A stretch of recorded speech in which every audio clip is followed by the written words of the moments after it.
Langkah yang ke-37, setelah pasien terlepas, kita meminta ibu untuk menahan sambil menarik tali pusat ke arah bawah dan kemudian ke arah atas mengikuti kurva jalan lahir sambil meneruskan uterus.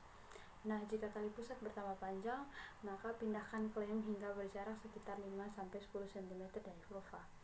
Namun, apabila pasenta tidak lepas setelah melakukan penegangan tali pusat selama 15 menit, maka tindakan yang harus dilakukan yaitu mengulangi pemberian oksitosin 10 unit IM, menilai kandung kemih dan mengkateterisasi kandung kemih dengan menggunakan teknik aseptik jika perlu, lalu meminta keluarga untuk menyiapkan rujukan, mengulangi penegangan tali pusat selama 15 menit berikutnya, merujuk ibu jika pasenta tidak lahir dalam waktu 30 menit sejak kelahiran bayi.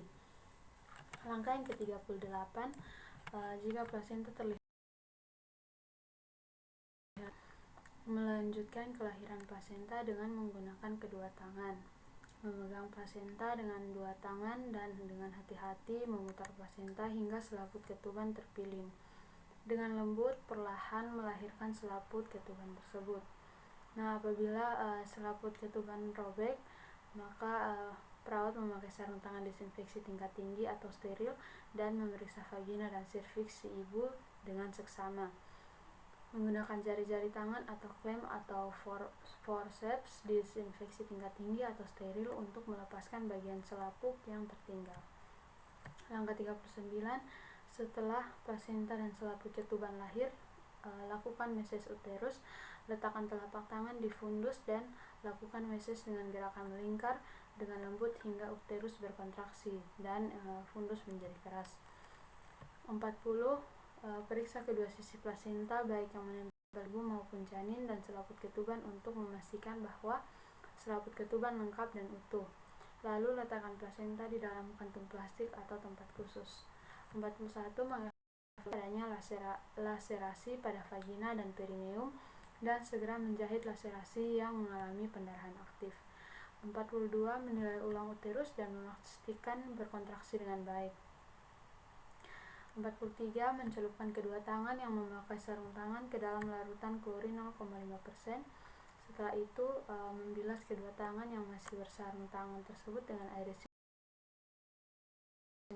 dan mengeringkan dengan kain yang bersih dan kering. 44. Menempatkan klem tali pusat disinfeksi tingkat tinggi atau steril atau mengikatkan tali disinfeksi tingkat tinggi dengan simpul mati sekeliling tali pusat sekitar 1 cm dari pusat. 45. Mengikat satu lagi simpul mati di bagian pusat yang berseberangan dengan simpul mati yang pertama. 46. Melepaskan klem bedah dan meletakkannya ke dalam larutan klorin 0,5%. 47. Menyelimuti kembali bayi dan menutupi bagian kepalanya. Pastikan handuk atau kainnya bersih atau kering. 48. Anjurkan ibu mulai pemberian ASI.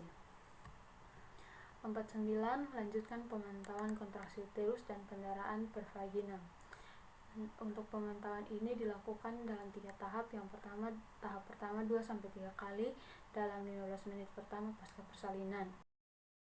Setiap 15 menit pada 1 jam pertama pasca persalinan, dan tahap yang ketiga setiap 20-30 menit pada jam kedua pasca persalinan. Langkah yang ke-50, ajarkan ibu atau keluarga bagaimana melakukan meses uterus dan memeriksa kontraksi uterus. 51. Mengawasi kehilangan darah. 52. Memeriksa tekanan darah, nadi, dan keadaan kandung kemih setiap 15 menit selama 1 jam. Selama 1 jam pertama pasca persalinan dan setiap 30 menit selama jam kedua pasca persalinan. Di sini juga perawat memeriksa temperatur tubuh ibu sekali setiap jam selama 2 jam pertama pasca persalinan. Langkah ke-53, menempatkan semua peralatan di dalam larutan klorin 0,5% untuk dekontaminasi. Lakukan selama 10 menit. Lalu cuci dan bilas peralatan setelah dekontaminasi. Langkah ke-54, buang bahan-bahan yang terkontaminasi ke dalam tempat sampah yang sesuai. Langkah ke-55, membersihkan ibu dengan menggunakan air disinfeksi tingkat tinggi, membersihkan cairan ketuban, lendir, serta darah. Setelah itu, perawat atau petugas membantu ibu memakai pakaian yang bersih dan kering. 56. Memastikan bahwa ibu nyaman, membantu si ibu memberikan ASI, lalu menganjurkan keluarga untuk memberikan ibu minuman dan makanan yang diinginkan. 57. Mendekontaminasi daerah yang digunakan untuk melahirkan dengan larutan klorin 0,5%. 58. Mencelupkan sarung tangan kotor ke dalam larutan klorin 0,5%, membalikan bagian dalam keluar dan merendamnya dalam larutan klorin 0,5% selama 10 menit. Langkah yang ke-59, mencuci kedua tangan dengan sabun dan air mengalir. Dan langkah yang ke-60 yaitu melengkapi partograf baik halaman depan dan belakang. Sekian dan terima kasih.